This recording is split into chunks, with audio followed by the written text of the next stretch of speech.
أول حاجة هابتدي بيها السنة دي 2024 هاتكلم شوية عن ولادنا وأحفادنا.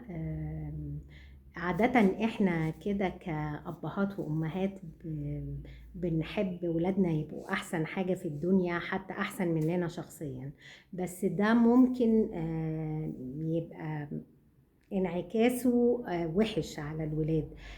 بمعنى ما تتوقعش ان ابنك او بنتك هيبقوا احسن ناس في الدنيا في كل حاجة في الدنيا. ما بيحصلش.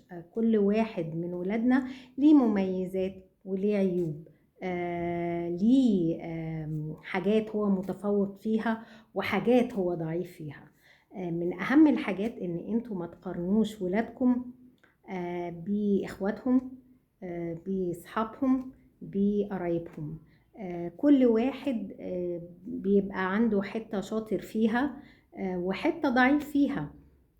فما تضغطش عليه وتحاول تخليه نسخة تيبيكال من فلان اللي شاطر في حاجة معينة، أو من علان المؤدب بزيادة اللي ما بيتكلمش اللي ما بيفتحش بقه. كل واحد ليه كاركتر بتاعه ربنا خلقه بيه، وليه ملكات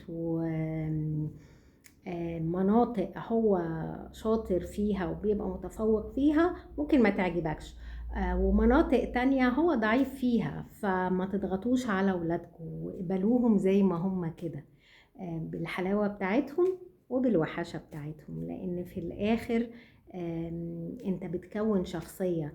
ما تهزوش ولادكم وتخلوهم ضعفاء أو مقلقين أو مهزوزين. وشكرا.